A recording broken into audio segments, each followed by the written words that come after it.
زهقت من العربيات الجديدة كل شوية ليه؟ استنى استنى، ده لسه في خبر طالع دلوقتي هيغيّر شكل السوق من تاني، تعالَ أورّيك. شركة EIM اللي هي وكيل رينو، كيا، وبايك، وزيكر، ومؤخرًا أرك فوكس أعلنت رسميًا عن وكالة جديدة لعلامة صينية فاخرة جدًا، اسمها إيه بقى؟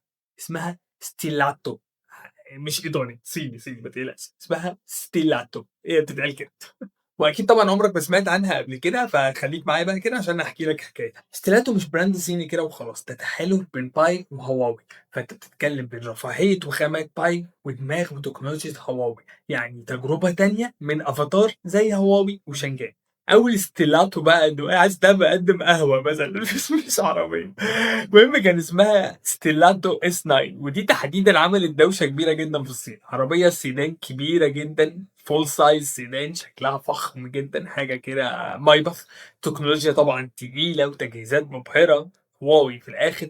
متوفره كمان بنسختين، نسخه كهربائيه بالكامل ونسخه ريف رينج اكستندد الكتريك فيكل، والنسخه الريف دي كانت بتوصل المدى بتاعها ل 800 كيلو. طبعا بقى تسارع وتجهيزات القياده الذاتيه والانظمه الذكيه والامان والحاجات دي، تتكلم مع هواوي انت في ليفل افاتار هنا، فمش محتاجين نتكلم عن الحاجات دي كلها.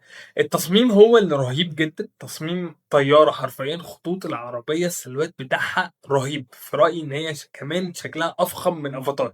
افاتار شويه شكلها فضائي، دي شكلها فخم جدا، يعني تحس ان انت ضربت مايبخ وافاتار في الخلاط وطلع لك العربيه دي. عامه العربيات ان شاء الله هتجيلنا مصر السنه الجايه، وهتبقى منافس تقيل جدا قدام اي عربيه فاخره في مصر. حتى اعتقد لو نزل منها الريف هتنافس كمان بره العربيات الكهرباء. ميعاد توقيع العقد الصراحه بي ام عبقري، انت بتتكلم قبل ايام خلاص من الاطلاق الرسمي لافاتار مع وكيلها القصراوي في مصر.